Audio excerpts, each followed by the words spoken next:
Olá, o meu nome é Beatriz e hoje eu queria falar com vocês sobre o porquê que pedir ajuda quando nós temos algum problema é um marco tão importante nesse desafio ou nessa jornada que nós estamos a fazer e cujo, digamos que o nosso vilão principal seja esse mesmo desafio.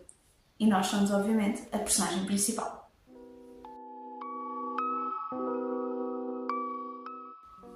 Primeiro, eu gostava que vocês percebessem que para admitir alguma coisa a alguém já implica que nós reconhecemos que temos esse problema. Muitas vezes nós tomamos estes problemas como parte de nós e não é verdade. Ou seja, temos nós, temos o problema e externalizá-lo, fazer com que ele não seja uma característica nossa, mas algo que nós podemos mudar. Ou seja, deixa de ser um eu sou assim e passa a ser eu estou assim. E isso é muito importante porque nós somos para sempre. Tu vais estar contigo para sempre o resto da tua vida. Agora, a partir do momento em que tu colocas esse eu sou no eu estou, passa a ser passageiro. E todas aquelas coisas que nos incomodam, e mesmo aquilo que nós temos, nós devemos ser realistas, é passageiro. E é por isso que é tão importante, porque a partir do momento em que vocês externalizam um problema, ele passa a ser uma coisa que é possível mudar. Não é algo inevitável. Vocês conseguem moldá-lo, vocês conseguem vê-lo agora do lado de fora.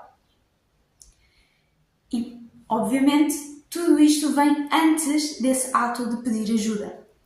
Agora, pedir ajuda, obviamente, é importante para isto, mas também é importante porque assim tu consegues quase que aceitar que tu tens isso.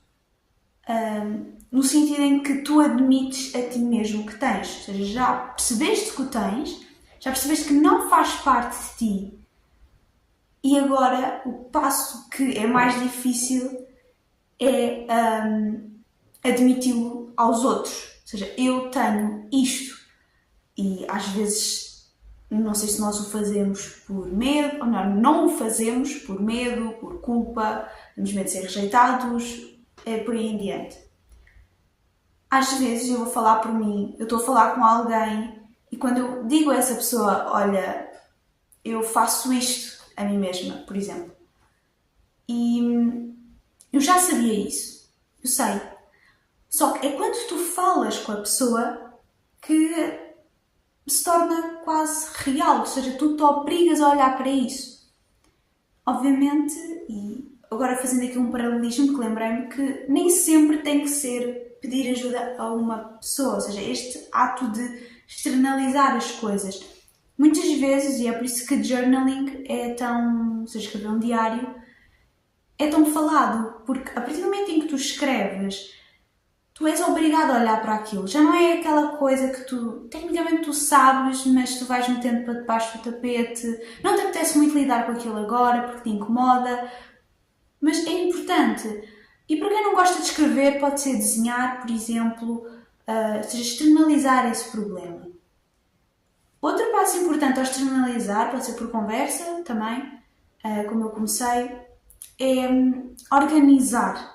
Ou seja, temos a primeira fase do identificar, externalizar, admitir, ou seja, ver agora do lado de fora e agora nós podemos organizar aquilo que nós estamos a sentir em relação a esse problema. E eu estou aqui a referir-me a padrões emocionais, comportamentais, ansiedades, medos, coisas que nos estão a magoar e que nos prejudicam e nós sabemos, nós simplesmente, pronto, como eu disse, metemos um bocadinho debaixo do tapete porque ou estamos muito cansados ou porque não temos tempo, mas a verdade é que isso são só desculpas porque nós temos medo, não é nada. E não há problema em admitir isso.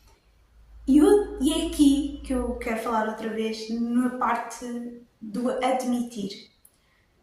Ou seja, como eu já falei, estas coisas muitas vezes envolvem inseguranças, muitas vezes não, quase sempre envolvem inseguranças nossas.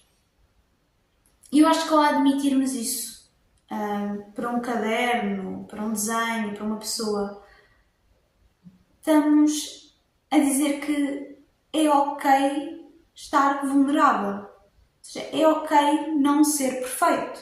Porque não temos de ser perfeitos. Perfeição é uma ilusão. Perfeição é uma armadilha mesmo. Ou seja, perfeição é uma arma que nós usamos contra nós mesmos, porque as pessoas dizem, mas é com perfeccionismo que eu consigo fazer isto tudo. Sim, mas é o perfeccionismo que te impede de começar todas as outras coisas. Já me estou a desviar um bocadinho do tema, mas pronto. O que eu queria dizer era que nós colocamos-nos numa posição de eu sou humano. E a partir do momento em que tu te mostras humano a essa outra pessoa, tu estás a permitir ser humano. E ser humano é também sentir.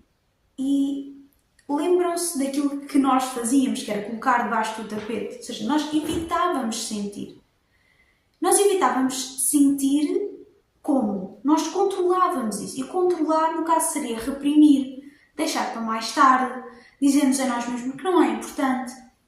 E é aqui que somos obrigados a sentir, a largar o controle e efetivamente a viver, ou seja, ser um ser humano. Ser humano é sentir, não é pensar, não é reprimir, não, é deixar fluir, caso dentro para fora, não é? Porque muita gente, eu falo por mim, eu vou falar mais por mim, eu passei muito tempo, quase que a palavra seria engolir, no sentido de ouvir as coisas, entra e nunca sai. Alguém diz-me alguma coisa, eu não gostei, eu não digo nada, porque não fica bem, porque tenho medo, porque o que for. Isto começa logo muito em pequeno. As crianças, e pelo menos é o que se acha agora na psicologia, as coisas sempre mudam, por isso, que nós fazemos de tudo para sermos aceitos pelos nossos pais. E nós acabamos por nos moldar para tentar pertencer a essa comunidade, que no caso acaba por ser reduzida aos nossos pais quando nós somos bebés. E é por isto que eu digo que nós engolimos muito. Voltando então ao tópico, não é? De expressar para a outra pessoa. Ou seja, as fases que nós estamos a progredir, não é? Que seriam identificar, reconhecer, admitir, externalizar e agora seria então exprimir, ou seja, deixar cá para fora tudo, para podermos ver, não é?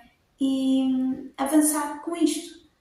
E como nós já percebemos que é ok, que está tudo bem ser humano, agora, ou seja, já temos o problema à nossa frente, sabemos que podemos senti-lo, já o sentimos, já sabemos o que é. Porque muitas vezes nós não chegamos a perceber muito bem porque está lá no fundo, nós não percebemos muito. Pronto. Quando começas a perceber, é que podes agora começar a aprender e a curar e evoluir com esse problema. E a partir daí, pronto, isso é toda uma outra história e é um processo que vocês têm de fazer com vocês mesmos. E o ciclo é mesmo ir deitando cá para fora, ir escrevendo, ir falando, descobrindo o que está cá dentro e que nós guardamos e vamos trabalhando. Não há pressa, não há stress, não há nada. E eu queria só vos dizer aqui um ponto muito importante que nos nossos problemas, que nós muitas vezes culpamos-nos por aquilo que nós temos. Ou seja, ok, eu estou ansiosa, mas a culpa é minha. Eu já sabia, ou seja, neste ponto em que tu já externalizaste, já percebeste o que é que aconteceu, percebeste que efetivamente foi uma ação que tu foste fazendo ao longo do tempo. Agora, essa palavra culpa é só criar outro problema, outro padrão negativo. Ou seja, o caminho não é por aí. Ninguém tem culpa. Tu não tens culpa por aquilo que te aconteceu. E tu não tens culpa que tu fizeste aquelas coisas que tu agora sabes que te fazem mal. Tu na altura não sabias. Fizeste o melhor que podias. Só que agora, ou seja, não é a culpa que tu tens, tu agora tens a responsabilidade. Tu sabes que tens. Tu agora tens a responsabilidade de agir com aquilo que tu sabes. E que no caso, eu acho que cada pessoa tem a responsabilidade, porque não é um direito, não é uma obrigação. É mesmo isso. É ter o poder, porque a responsabilidade não é um perigo. As pessoas muitas vezes têm medo da responsabilidade, mas não. A responsabilidade é um poder. Tu tens o poder de mudar agora e de aprender e de passar à frente. E é isto. Ou seja, na teoria é simples, na prática choras muito. É verdade. Dói muito, há dores de cabeça, mas no final, ou seja, depois de chorar e depois daquilo tudo, sentes-te sempre melhor. Podes sentir mais cansado, vais-te sentir definitivamente, mas sentes-te melhor, sentes-te mais leve e eu acho que esse é o objetivo. Bem, espero que tenham gostado e obrigada, até à próxima.